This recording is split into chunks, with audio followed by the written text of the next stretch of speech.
My name is Tiffany Michael, and this is one of my students, Nick Moran, although you will see and hear from multiple students within our presentation today, or mini Bernie Sanders at times. I brought Nick with me because he's a phenomenal public speaker, and he has a great sense of humor, and I think Padlet helped him as well. I'm here today because I stumbled upon Padlet this school year, and it was amazing. And I was encouraged to submit a proposal to present today, and I've never done this before, and I was like, what? But I think I was bragging about Padlet so much with my colleagues, and like, oh, this is so amazing, this is like the tool, because I think as educators we get all sorts of shiny tech and gadgets and things thrown at us, and some of them are not user friendly, and some things are not intuitive, and some things there's a bunch of ads with the free account, and it can be really frustrating. And this was one of those tools where I kind of just latched on, and I was like, yes, this is easy, this is great, and it's really versatile. So just moving on, what is Padlet? So this is a Padlet, actually, that we made. And Nick, your turn. Take it over. So I'm going to tell you basically what some of the kids said about Padlet. So I'm going to read this one and then kind of just go across the page. So Padlet helps by organizing your work and is very efficient. Kaylin said that. She's a 6th grader. You can make the background fit what you are doing. Britta, who's a 6th grader. Miss Michael, do you want to click on page? I will. And by background, she means this. There's like lots of wallpaper that you can choose. So, of course, with kids wanting to jazz things up, like they can pick their wallpaper. You want me to play Aiden's? Yeah. Okay. So the other cool thing about Padlet is that you can link media in. So we have not only what the kids typed in, but like Owen wanted his picture as part of his quote, and Aiden preferred to do a video. And I checked the speakers works. Padlet was a very helpful tool. It allowed me to do a lot of hard projects with it and not have any of my work get lost. Padlet allows you to have different links to different things. If you ever decide to use Padlet in the future, it's not that complicated to do. Okay, go ahead. And then some other quotes kind of. I love Padlet. It allows me to edit, organize, arrange, and keep all of my notes in one place. Now I don't have to keep track of all my notes because they are all in one spot. Jill, who's a 5th grader. It saves trees. Grant, who's a 6th grader. And the reason he's saying that is because normally we would just use these little note cards that we would write our thinking down on, and we would end up wasting a lot of paper. And he knows I'm a tree hugger, so I think he was trying to win brownie points there. Padlet helps you organize your stuff. Owen, who's a 5th grader, you see right there. It's like online sticky notes. Addison, who's a 6th grader. I think Padlet is awesome because you can move the sticky notes all around. You can put them into columns or groups, and it helps you stay organized. Anna, who's a 6th grader. Padlet is like a Google Doc because it saves automatically. Olivia, who's a 5th grader. So that's that slide. Thank you. So I teach 5th and 6th grade. I think I've neglected to mention that at Crossett Brook Middle. So I have a multi-age language arts / science class. So we made a Padlet so that they could show you their little, like, what is Padlet? And some of the things that Padlet could do. So I guess I should go back to the presentation. No, there we go. So I chose this image because for me, when given something new, I jump off the deep end with both feet and go, we're just going to try this, kids. And we went 1-to-1 this year. We got our Chromebooks later in the year. And I was like, woo, because at the point at which we did this argument writing project, we actually had old netbooks that are very slow and were a little challenging. But with all the tech that's kind of come down the line, I always say to the kids, what do I always stand up there and say? We're going to try. We're going to try this, And it might. And it might backfire on us. Usually I say it might blow up in our faces. However, we're going to learn together. And I think what I love about the kids is they're not afraid to click. Whereas, as adults, we're like, we might mess it up. We might, break it. We might lose something. And the kids are just like, they figure stuff out so fast. And so the culture at my classroom is kind of like, oh, I figured out how to do this. Okay, show us. Oh, how do I do this? Who knows how to do this? Okay, let's figure it out. Well, Padlet's easy. This presentation is not about all those other tools. Padlet is easy. It's a kind of a no-brainer. So here's how I learned about Padlet. So our school is partnership.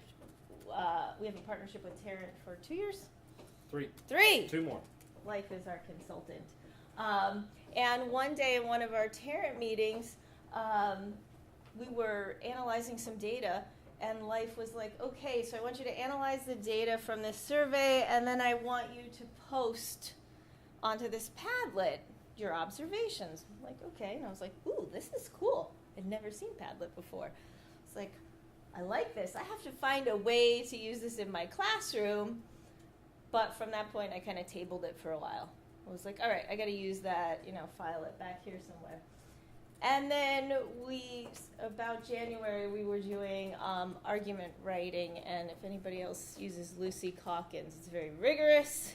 And so we were doing evidence-based research, argument writing.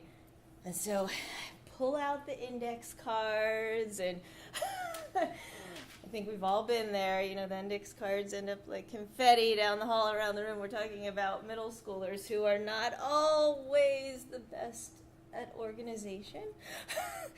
And I was like, okay, but this is how I do it. They're going to have all their index cards to collect their research. So anyway, I gave the kids an article. We were going to argue what? They love this one. If homework was bad or good for students. Mm-hmm. And so I started with, I gave them an article, the benefits of homework, because I wanted them to see the other side, because I knew 98% of them were going to argue that, we shouldn't have homework.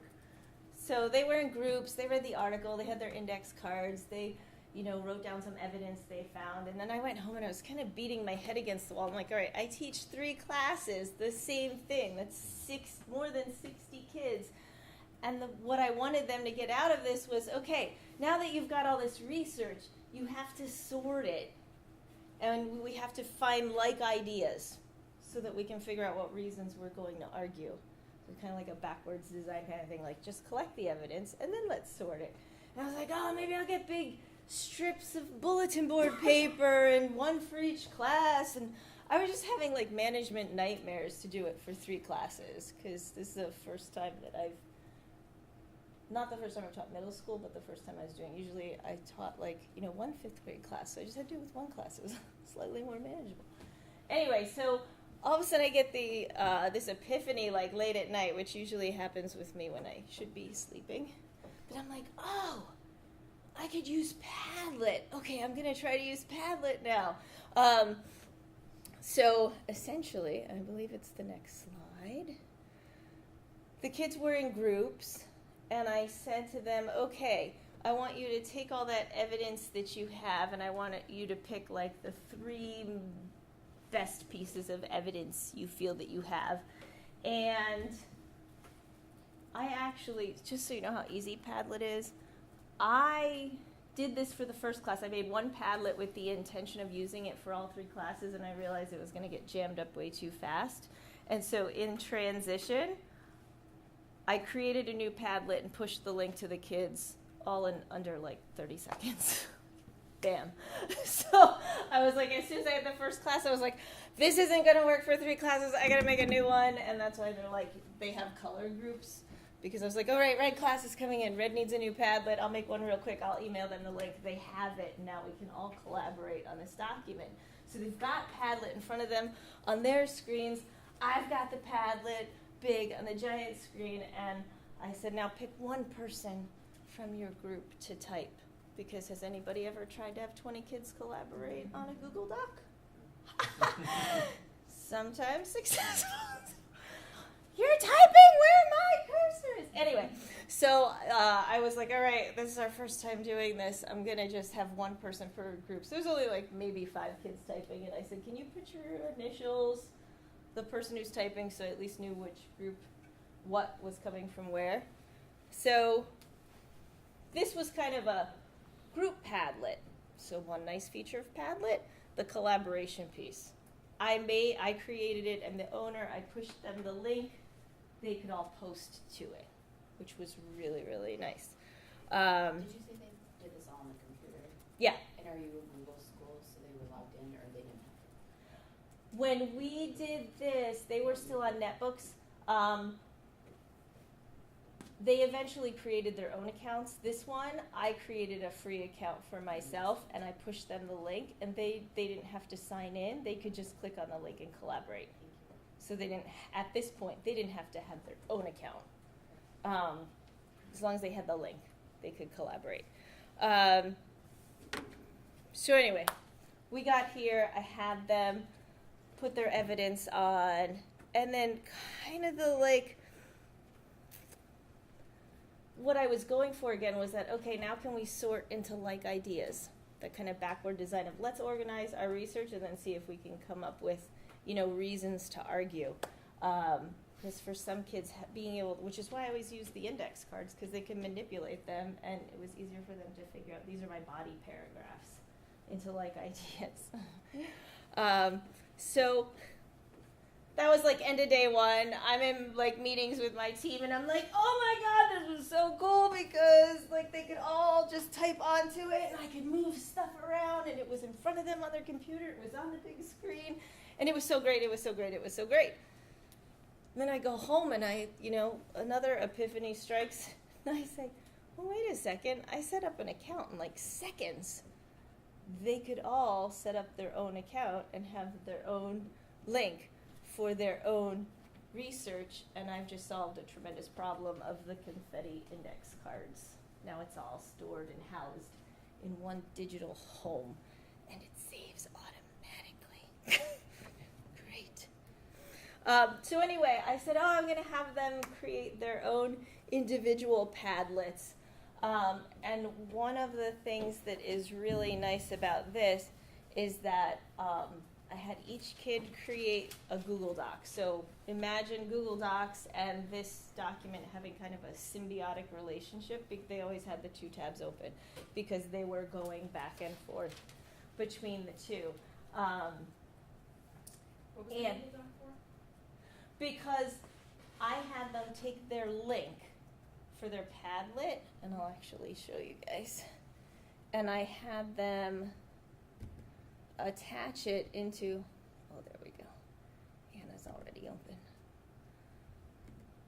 So I had them link their Padlet into a Google Doc, because then I could, and their Google Doc was shared with me, so I could access their Padlet at any point.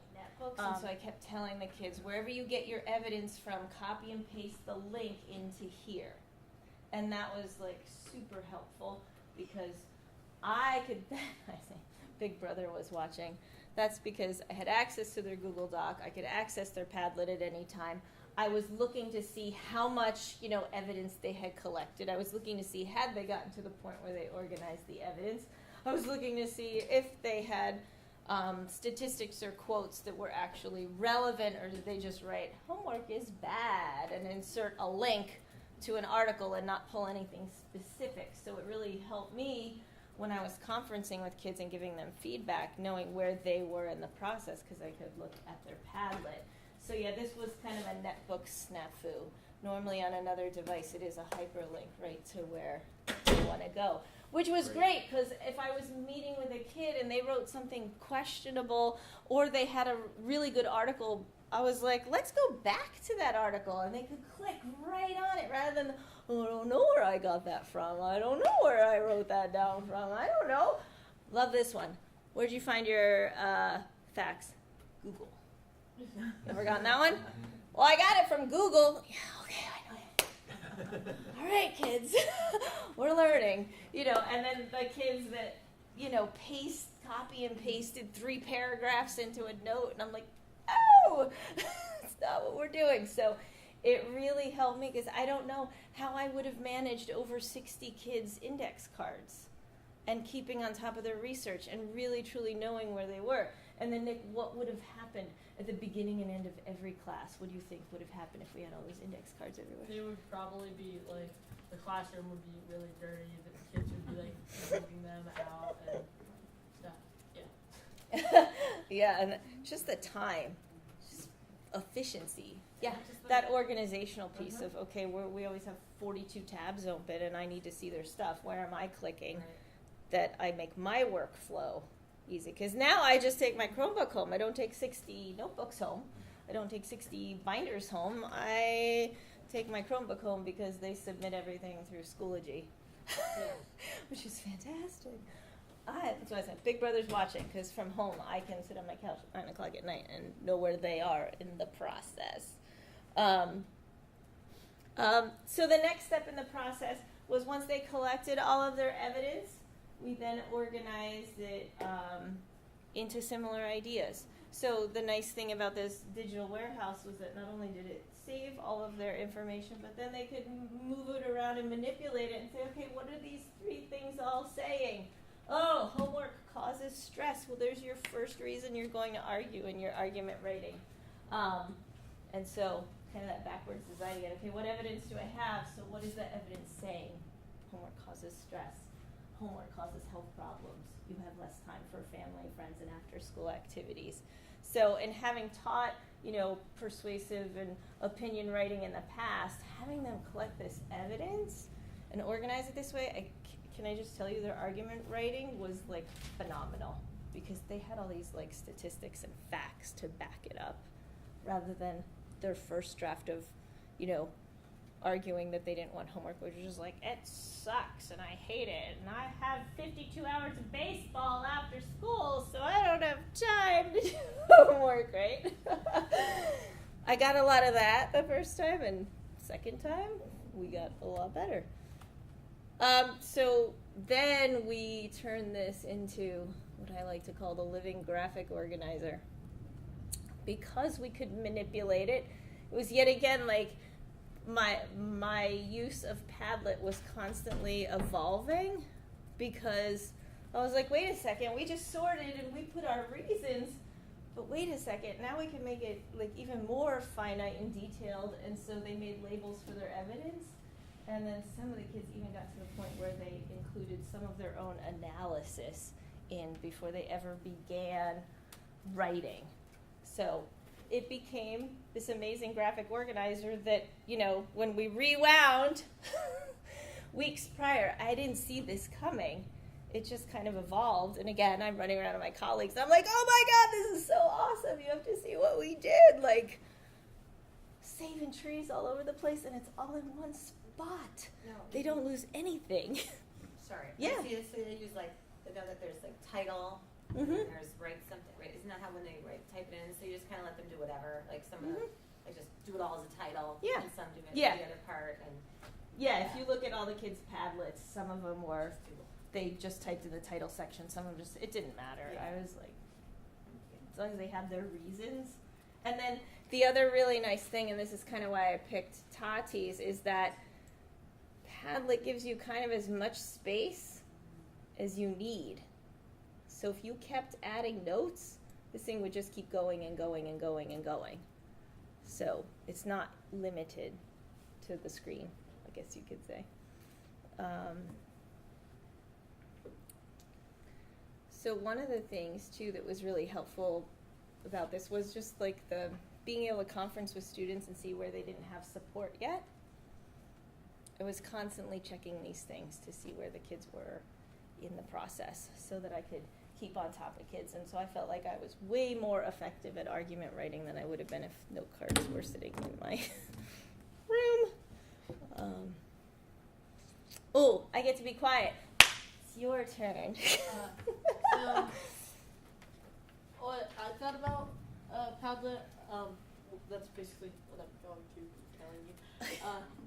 I kind of am one of I have really bad organizational problems, like really bad organizational problems, and so Padlet really helps me. It helped me stay organized and not lose my research. It also saved time, like I could type notes, which was a lot easier for me than writing with pencil because I'm not as fast at that typing. I didn't need to take time to paperclip cards at the end of class, which you would kind of have to do because you just do that. And then you put them in your binder and you probably lose it when you get back to your locker. I had more research because I could type rather than handwriting my notes. Did I already say that? I feel like It's okay. it saved automatically and no ideas or research was lost. All right. Why do teachers love Padlet for research? Teachers love Padlet because we can access it from anywhere. Differentiation for students' needs. It's Do I talk like that? Yeah. Do I do that? No. It's efficient, free, ease. Wait. Ease of setup. It's ease of setup. Like I said, like 30 seconds I was able to create a Padlet and push it to kids. It was easy. Okay, so I'm the kid now. So I didn't have to use that archaic thing called a pencil and get writer's cramp in language arts every day. And then I knew what my sources were. It saved everything automatically, so I had way more research than I would have if I had to handwrite it down. And I didn't lose anything because Mrs. Michael is always chasing kids out of the room, like, don't forget your binder and your book, and where is this, Nick, and do you have it? I could access it from home because I'm a really diligent student who's going to make sure that I do a really good job. And it helped tremendously with organization. I don't care who the kid was. The organized kids loved it because they appreciate organization.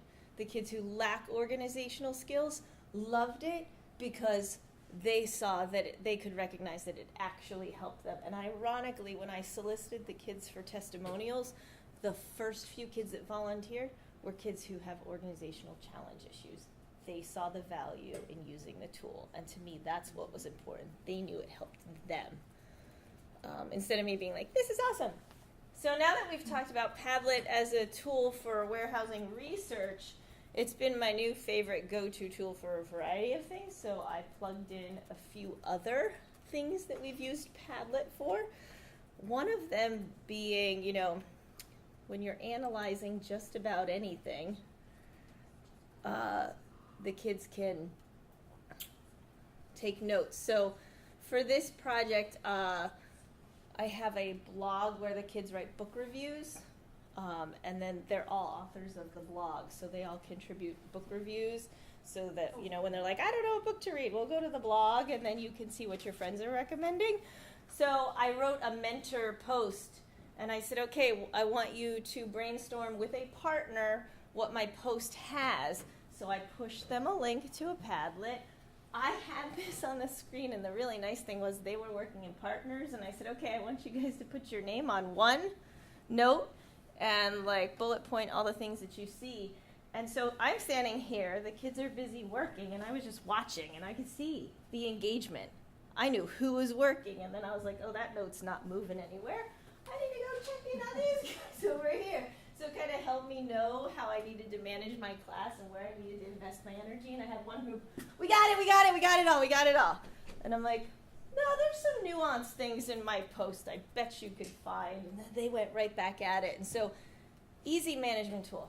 It's on the big screen. They have it right in front of them. I know right which groups I need to go to help. And they all get their ideas out. And then, the next day, I basically took all they said and turned it into a Google form checklist then, that when they did their own posts, they had to complete a Google form that they had all the elements in their own post. And it came from them because of Padlet. And it wasn't on chart paper in my classroom, so when I was home later that night, like, oh, what did they write on the piece of chart paper? I need to turn this into a Google form. I had it. So it was in there, in the cloud. Another thing I did is that, I have a student with Down syndrome, and when I met with the special educator, I was teaching I'm still finishing a geology unit, and so we decided to come up with, she does a lot of activities with matching. That's kind of her go-to thing. And I said, well, I wonder if I could make a Padlet with the vocabulary and pictures, and so she could sort things and match the pictures. So it's kind of like a digital matching game. And then we screenshot it. Like we did a pre-assessment with this, and we screenshot it, and then we're going to do it again she practices, but we're going to do it again at the end to like show growth. So it was a way to meet special needs as well. And then probably one of the easiest go-to things is just brainstorming.